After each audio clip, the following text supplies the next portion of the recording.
Before we get to the video, here's a quick word from today's sponsor. Are you tired of waking up with just coffee and want another added jolt to your morning? Do you want a nice mood booster when you're hanging out with friends or wherever you are? Or do you need help when you're having trouble sleeping? Well, I have partnered with PurKratom, a company that sells 100% natural Indonesian kratom. If you guys don't know what kratom is, it's a tropical evergreen tree that has been used in traditional medicine in Southeast Asia for centuries. Recently, its popularity has exploded in the Western world as people have discovered its many therapeutic benefits. The main benefits of kratom include temporary relief from discomfort and pain, reduced stress and fatigue, improved mental clarity and mood, balanced energy levels throughout the day, increased feelings of relaxation, and improved sleep quality at night. The best part is that kratom is safe and natural, making it an excellent choice for adults of all ages and lifestyles. What's different about PurKratom's brand of kratom though? At PurKratom, they source their kratom directly from Indonesian farms, where conditions are optimal for cultivating healthy, top-quality kratom plants. Once kratom leaves have reached maturity, they are hand-picked by these farmers to make sure they are only using the best leaves from the healthiest plants. In addition to the natural cultivation process, they also take pride in their manufacturing methods, including third-party lab testing and certification from the American Kratom Association. They are strongly committed to your utmost customer satisfaction by providing the best quality kratom products you can trust. They even have a 30-day money-back guarantee so that anyone can enjoy their products without risk. So what are you waiting for? There's no risk in at least trying it. And like I said, there's a 30-day money-back guarantee if you end up not liking it, but I highly doubt that will happen. The products I've used from PurKratom have been the best quality out of all the other companies I have bought from. I recommend the extract for the most easy and most potent use. If you would like to buy these products, the link to their website will be in the description below. Thanks again to PurKratom for sponsoring this video, and now, let's move on to the stories.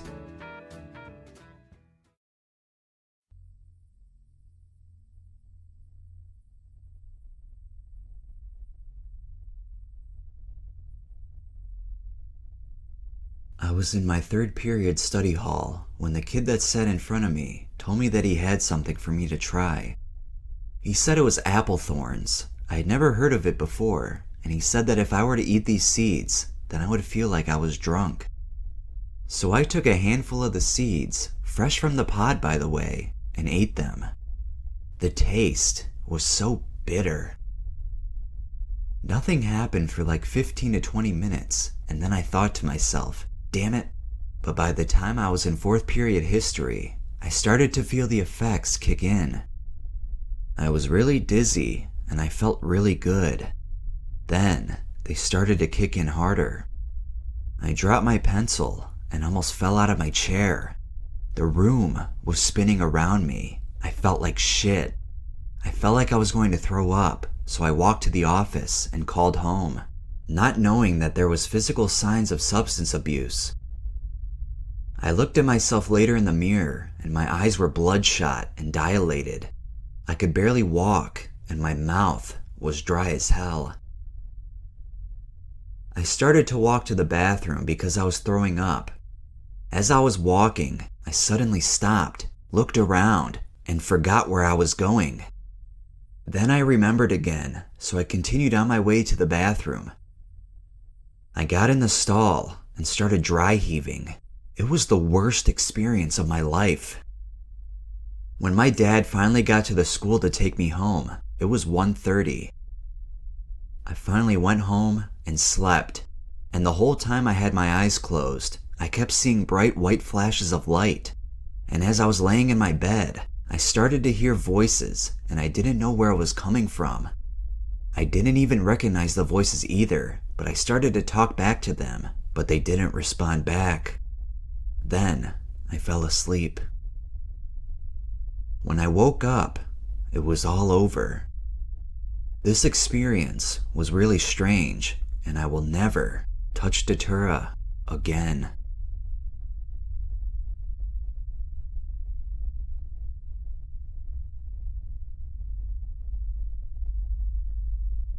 It was a regular school day, just like any other, except for on this day, I had to serve an in-school suspension. I had been pretty heavy into drugs, OTCs, pot, alcohol, and a lot of other fucked up drugs that you can find on the site. I got to school around 7:30 that morning. I had prepared myself for the biggest trip of my pathetic life. I reached into my blue jean pockets and lashed onto 22 Unisom sleep gels. The night before, I had gotten a bottle of 32 from the local drugstore just down the street from school. I was ready to be higher than I ever thought I could be. I threw all 22 pills in my mouth and washed them down with a mellow yellow soda.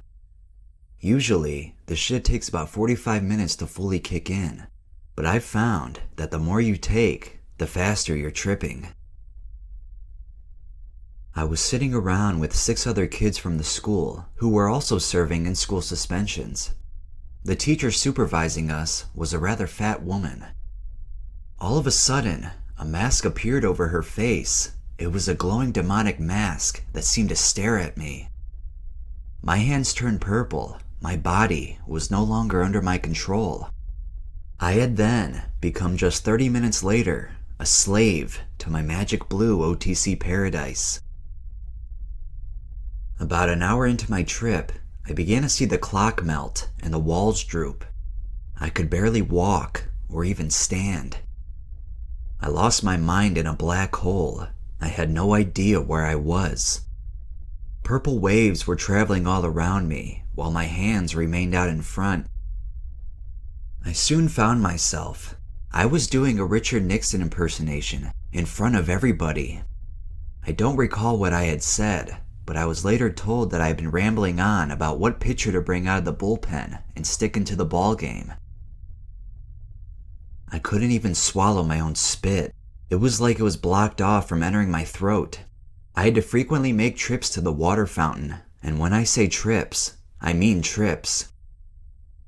The panels on the floor were twirling, and then a faint ringing occurred to me. It was all of the classes being let out.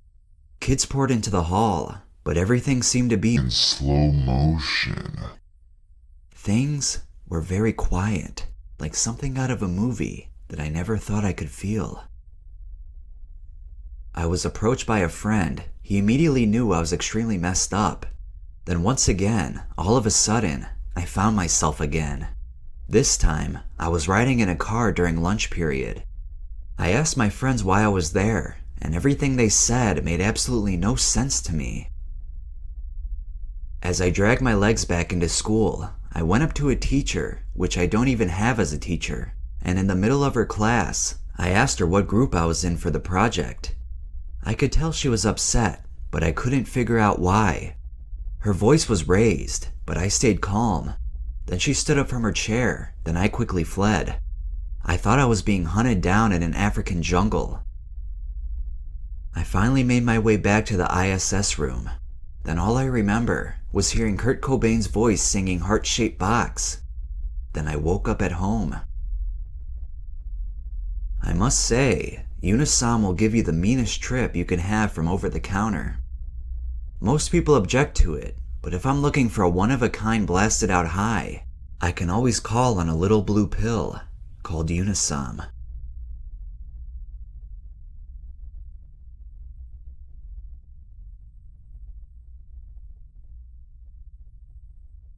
This was a fun experience up until I got in trouble. I do plan on doing Valium again, but not for a while. About 3 weeks ago, I was looking through some old boxes and I found a bottle of pills prescribed to my dad. It said Diazepam, Valium, 10 milligram tablets. Being interested in Diazepam beforehand, I decided I would give it a shot. The next morning, I awoke for school and stuck the pills in my pocket. At about 10:45, during my break until 4th period started, I went to the bathroom where I met up with 3 of my friends. They each took 1 tablet. I, on the other hand, took 3. After my 4th period, I was tripping pretty hard. But for some reason, I had forgotten how many I had already taken and took 1 more. We went to lunch. They were all still pretty high. I was very high, but in a good way. I bought a soda, and the principal walked up to me and said, "Is this your lunch?" My school has 3 different lunches, so he thought I was sloughing. I said, "Yes," but it took me a second to respond. The Valium was slowing me down, but I wasn't tired or anything. I went through lunch, and then during my 5th period, a school cop pulled me out of class. While walking to the office with him, I saw another friend and tossed the bottle of pills to him and mumbled, "Get rid of them." He shook his head and walked away. The cop luckily didn't see me throw anything or didn't catch what I had said. When I got to the office, I was questioned, "So what did you take?" Many times I kept saying, "Nothing, I'm fine. What makes you think I took something?"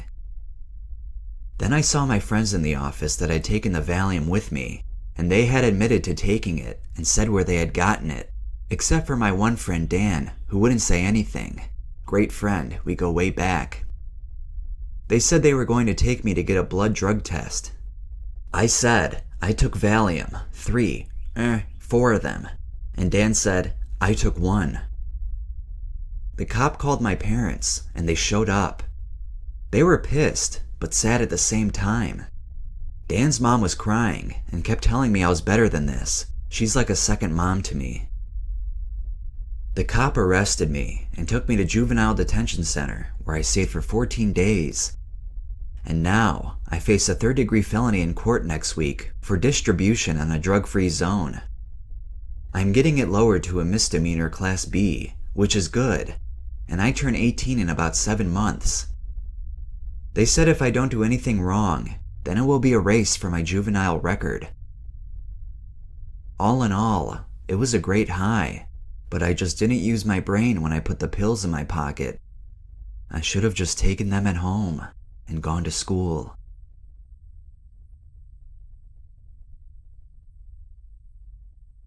If you're liking this video so far, please give it a like and subscribe if you haven't already. Comment down your school trips in the comment section below. I would love to hear them. Also, turn on that notification bell so you don't miss any new upload. And if you do have an Instagram, please follow me on there, @TheTripKeeper. I would greatly appreciate it. Thank you, and let's move on to the next story.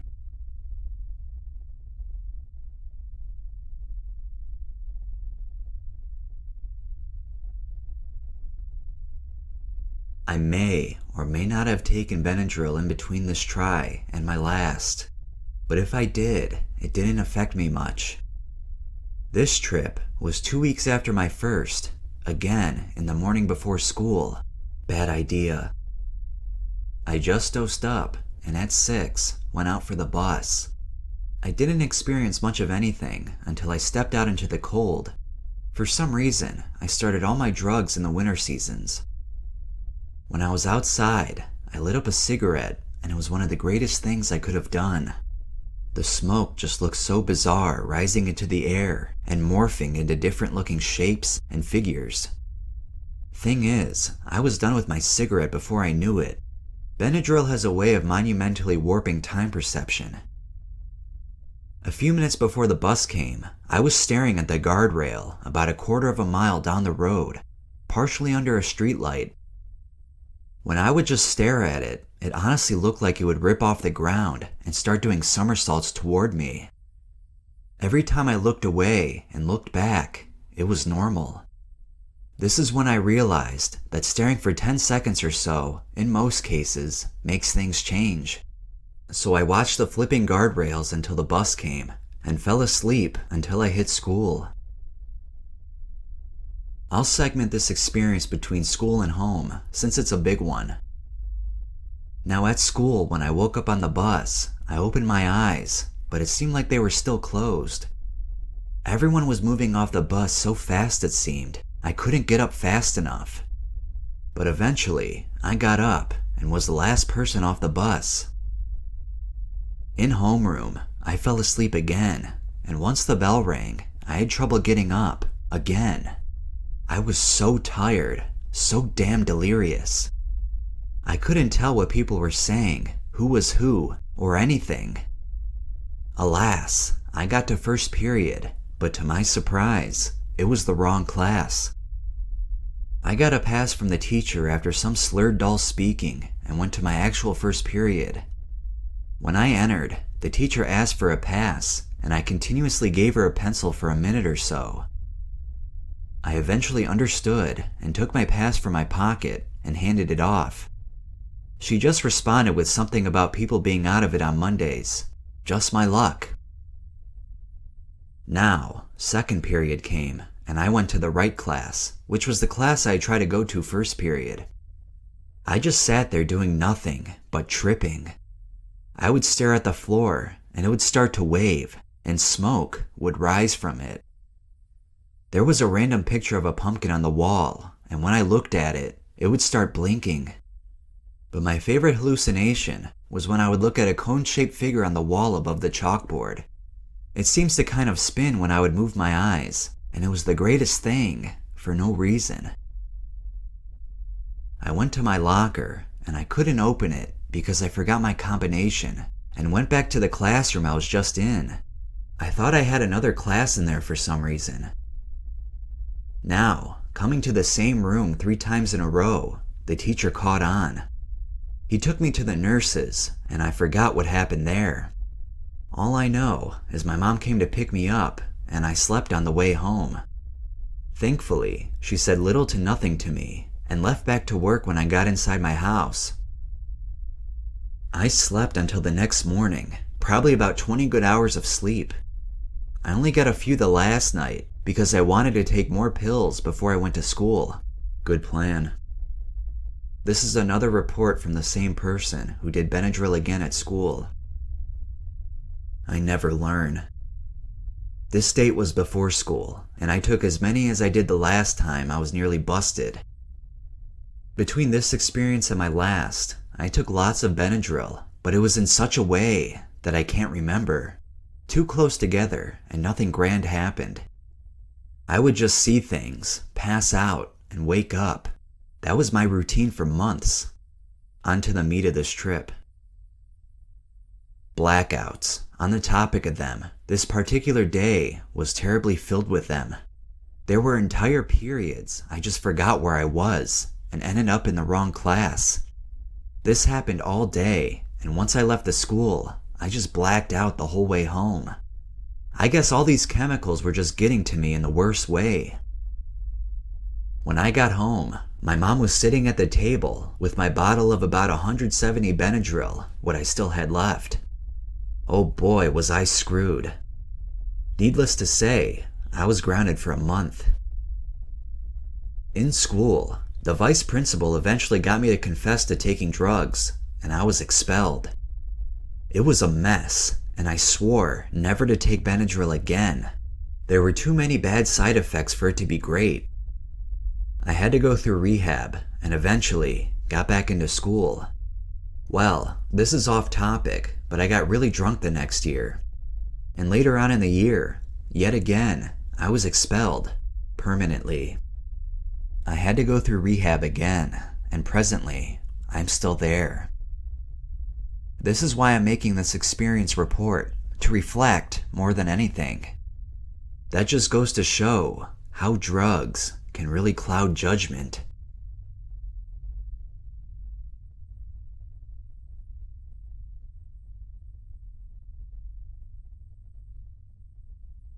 I had recently been caught with marijuana again at my school. This being my second offense. At our school, once you are caught twice with anything, you have to begin a drug testing program and start a drug group class thing. You may think I'm a total idiot for getting caught twice, but this wasn't my fault. When I was at high school, or I brought a stash in my car, I would hide my keys in the spare tire on the back of my Jeep. I drove my friend to school that day, and she had taken my car during 5th period without asking, with 3 others. After school, when I approached where my car was supposed to be parked, I thought it was stolen, considering Jeeps are the #1 stolen car to be stripped, etc. There is a cop at our school. I was telling him what had happened, and giving him the description of my car, when behold, it pulls up to its spot. Cop gets all happy about a possible bust and immediately searches my car, and it just went to shit. The driver had morphine on him too, which didn't help the situation. Anyways, even though I wasn't supposed to smoke, I did, quite a few times. Before this had happened, I was a daily smoker of marijuana. Over spring break, I popped various pills like Valium, Flexerol, morphine, and snorted MDMA powder.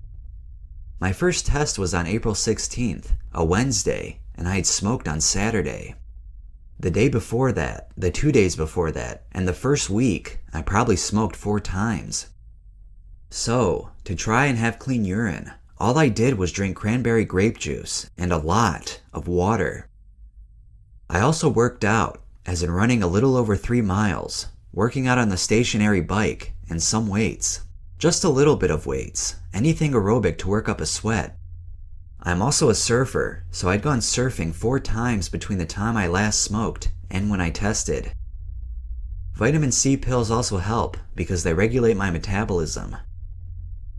I smoked the day after my test because it was my favorite holiday, 420, and I plan on doing the same routine, surfing, water, and cranberry juice. Cranberry juice does help clean out my system. The test was positive for marijuana, but the THC level was not high enough to be considered to have recently smoked. Eating healthy also helps, a lot of vegetables and fiber to help promote metabolism.